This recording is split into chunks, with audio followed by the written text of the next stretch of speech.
আরে দাদা দাদা গদি নিয়ে কোথায় যাচ্ছেন? আমাদের গদি লাগবে না। আরে ম্যাম আমি গদি আলা না তো, আমি ভোটো বাতাস না ঢুকতে পারে তার জন্য নিয়ে এসেছি। শালা বড় হয়েছে গাধায় লেগে গেল। যা। আরে এটা আবার কোন গরু আসছে? গরু নয় ম্যাম, আমি বয়রা। আরে তুই তো ক্যাঙ্গারু ছিলিস, হাতি হলি ম্যাম কিভাবে? ঠান্ডার জন্য দেখবেন।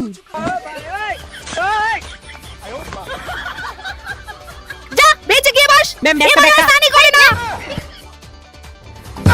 আরে আমাকে কিছু করো না, এই নাও মোবাইল, ওদের ধরে নিয়ে যাও, আমাকে প্লিজ ছেড়ে দাও। আরে ম্যাম আমি বন্ধু তুমি যদি শয়তানকে ভালোবেসে থাকো তাহলে লাইক সাবস্ক্রাইব কিছু করার দরকার নাই, আর যদি মা বাবাকে ভালোবেসে থাকো তাহলে লাইক সাবস্ক্রাইব করে যাবে অবশ্যই। বেঙ্গি। আরে বেঙ্গি তুই এগুলো কি পরে এসেছিস? আরে ম্যাম করোনা ভাইরাসের মতো যে এত ঠান্ডা পড়েছে, আমাকে যেন ঠান্ডা না লাগে তাই হাতের কাছে যা পেয়েছি তাই পরে চলে এসেছি। এদের জন্যই ঠান্ডাটা পড়েছে। বাজে তোরা স্কুলে পড়তে এসেছিস না তোদের ভয়ঙ্কর রূপ দেখাতে এসেছিস? আরে তুমি একদম বাজে কথা বলবে না। বাজে কথা, ঠান্ডায় এত কিছু পড়ে নাকি? দেখবি আমায়। ম্যাম আপনি ঠান্ডার মধ্যে স্নান করতে পারবেন? জান আমাকে ভয় দেখাচ্ছিস, দে আমাকে স্নান করিয়ে দে।